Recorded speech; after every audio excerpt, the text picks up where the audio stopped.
They say love fades like footprints in the sand. But some memories, they stay no matter how far the wind takes them.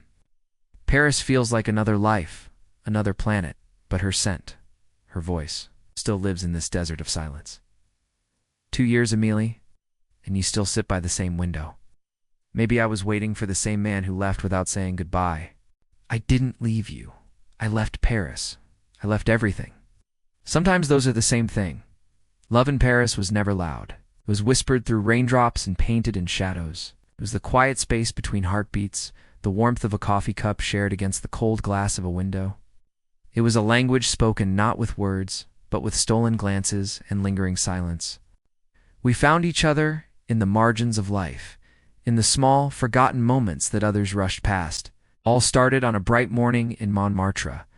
She was painting, capturing the soul of the city on her canvas, and I was lost in a book under a tree. A sudden gust of wind, a playful thief, snatched her artwork and delivered it right to my feet. I remember picking it up, feeling the texture of the paper, seeing the life in her colors. Your colors, they feel like music. In your eyes, they look like words not yet written. Just like that, our story began. We weren't perfect, but together, we made the world softer. We walked across bridges as the sun set, turning the Seine to liquid gold. We had countless coffee dates, each one a universe of its own. We danced under streetlights, with only the silent moon as our witness. Our love was a beautiful, unfinished painting, a melody played on a lonely street corner. But love doesn't always die, sometimes it just changes its face. Her name was Elena. She arrived from Italy, a traveler with stars in her eyes, stepping into Paris like it was a story waiting to be read. She found me at a bookstand, a writer signing copies of his soul. Lucien? The writer of Letters in the Fog? I loved your book, Mercy. You read my heart then. With Elena, conversations flowed as easily as wine. We talked about books, about dreams, about the roads not yet traveled. She brought a different kind of light into my life, a warmth that was bright and new.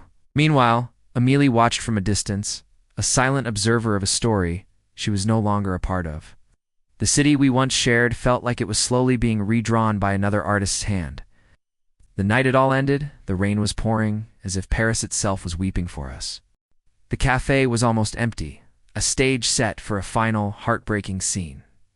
I was late, soaked, and lost. We missed the exhibition. I was lost. With her? No. With myself.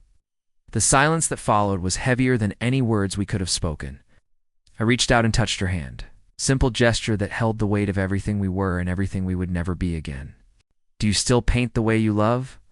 Only when it hurts, then your art will live forever. You can run from places, Lucy. It's not from memories. In this vast emptiness, I see her everywhere.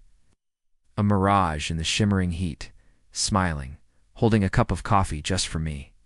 I reach for her, but like smoke, she vanishes into the wind. In every grain of sand, I find her laughter. In every silence, her goodbye. The desert is not empty. It is filled with the ghost of her. Years passed. I found myself back in Paris, back at the same cafe, the same table, a ghost in my own past. And then she walked in. Elena, more mature, her eyes holding a calm wisdom. She placed a coffee cup before me, a familiar, comforting gesture. You still write only about her? And what do you write? That love isn't about staying, it's about remembering. In another life, I would find her again, the same cafe, same table, same rain. Until then, I carry her shadow like a secret folded in the pages of my heart. A love that never truly ends, but simply changes places.